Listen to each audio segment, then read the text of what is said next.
What do we see over here? Holland, the Netherlands.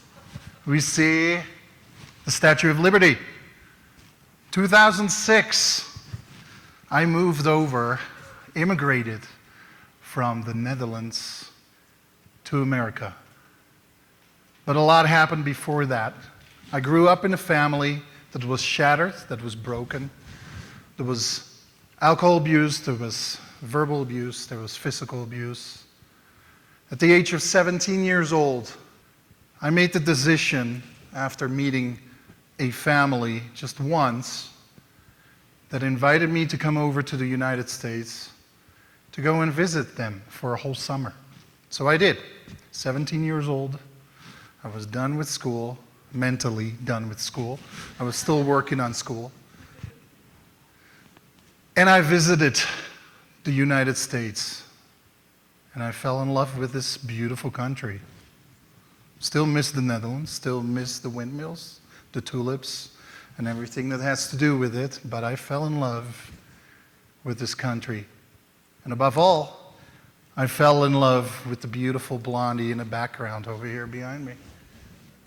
This is Noelle. She was studying fine art in New Haven, Connecticut. And this was a place where I was for a short period of time. Music brought me to New England. And music was a way for me to express my emotions. And Noelle was the one that actually saw that. I stuck around with Noelle. We married in 2006. And we moved to Lander to be closer to family here in Lander, to work in a relationship to better it. We had one child from 2006 to 2009, and as you can see and can count, in 2014, we got a whole pack of rats over there. I do blame Wyoming winters. They're long, they're cold, they're boring. Don't tell my wife this, please. 2009, that same year, we purchased a log home just outside of town, 4 miles out. And we really wanted to teach our kids self-sustainability.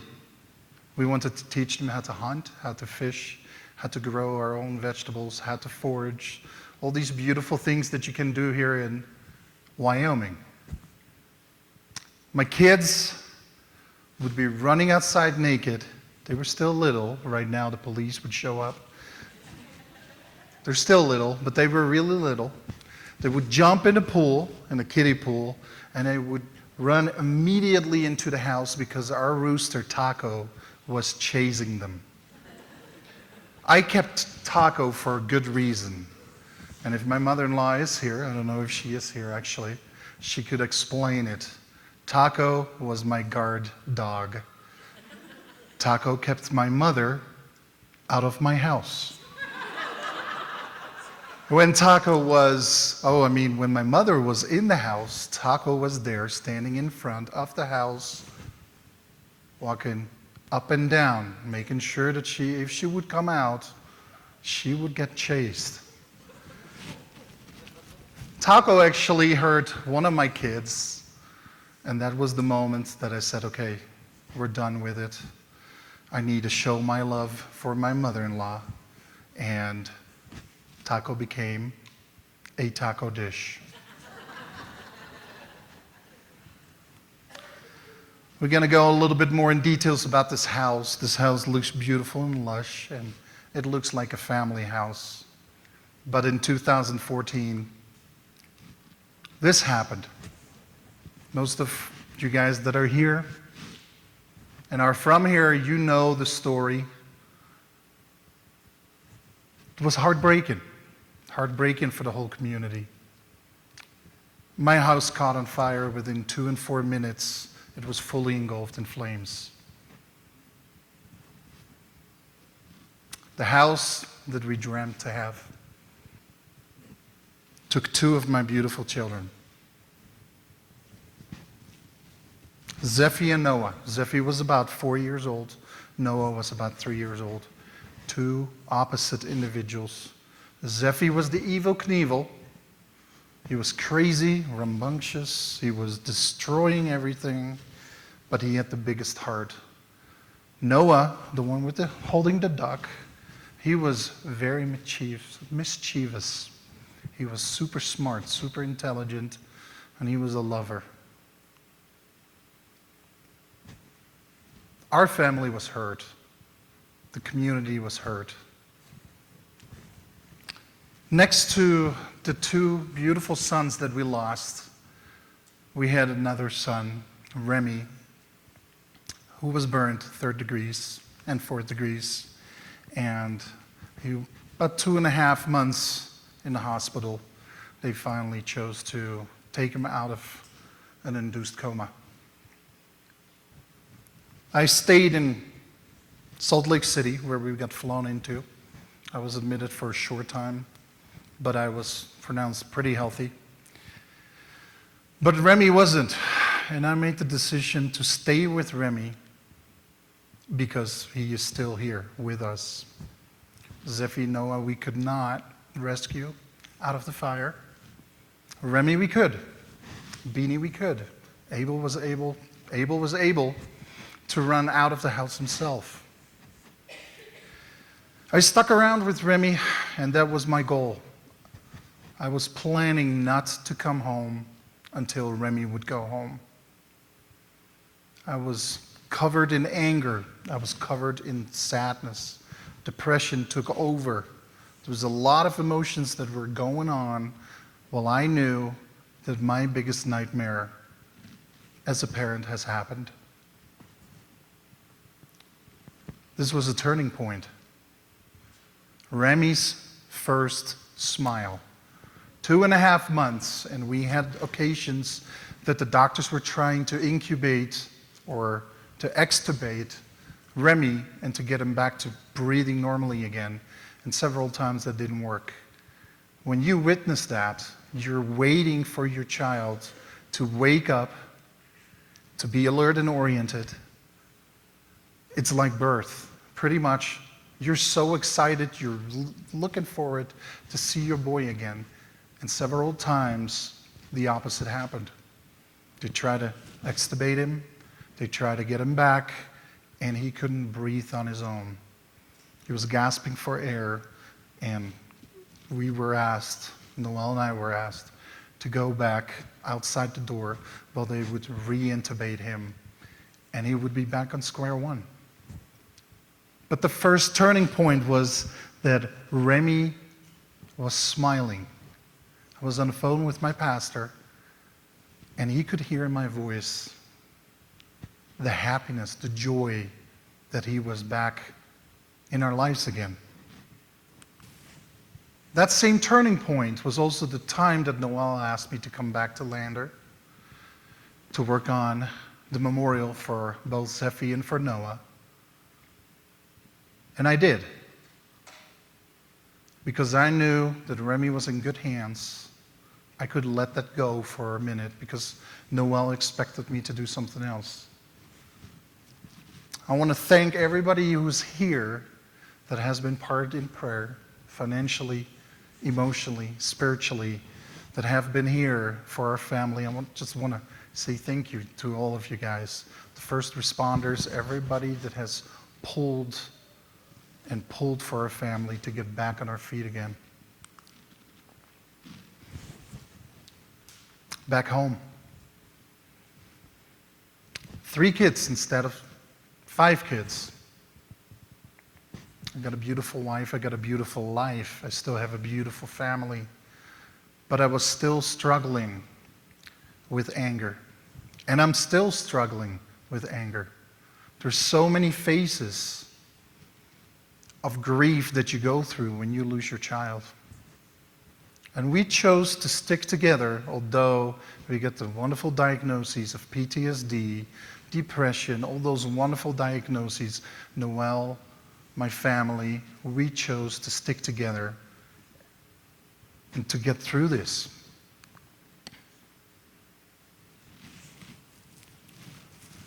What I had to do was learning how to forgive myself, first of all, because there is such a small amount of people, of professionals here in this community that have worked in this kind of field, mainly related to trauma experiences and stuff like that. I couldn't find anybody because I didn't trust anybody. And trust is still a big, big issue for many of us. For me personally, it's still a big issue. And it's okay. But the first thing that I had to learn was forgiving myself. Forgiving myself that I was not able to take my children out of that fire. But I was able to get Remy and Beanie out of that fire.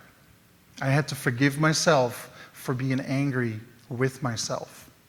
And this is what I want to ask everybody here as well. You guys, if you experience grief, work on forgiving yourself. If you experience loss, work on forgiving yourself, and the rest will follow. As a chaplain for hospice, I got to work with diagrams like this all the time.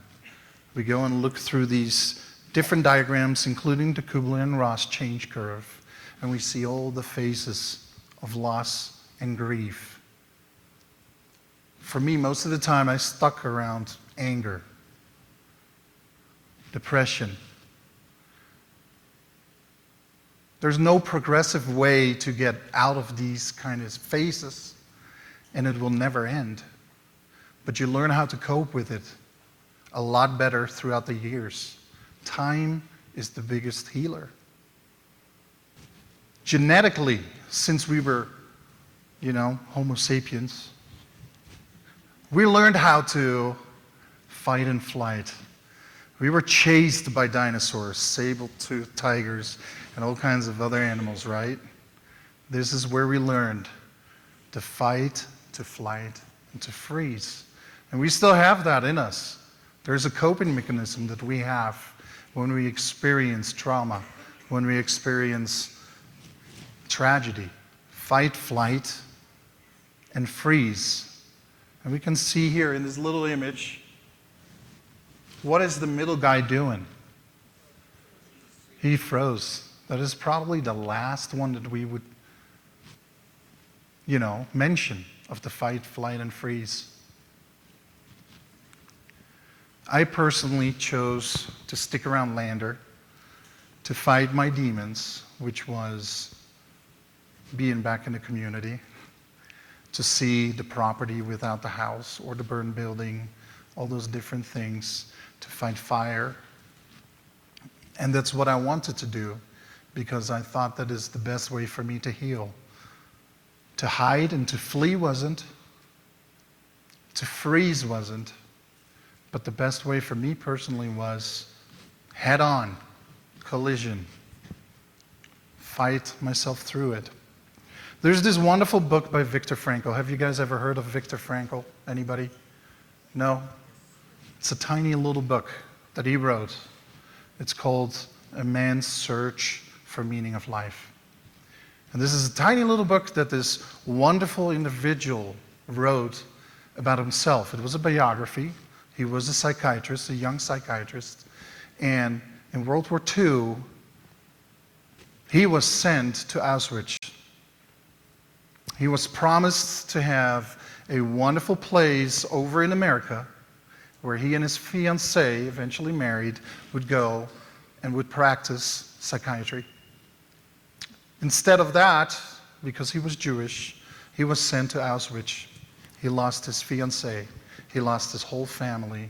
He lost so many different things in his life, and still he chose to use his negative experience into a positive experience, to turn it around into something that is building, to turn it around into something that is actually doing something right. After Auschwitz was released and he was free, instead of going to America, which he was again offered, he stuck around in Austria, and his number one people that he served as a psychiatrist was his wardens. The people that actually murdered him and killed his family and his fiancée. After I read that little book that was given by one of my specialists, I said, I want to be like that. I want to turn my negative experience into something positive. And I want to encourage everybody here to do exactly the same thing.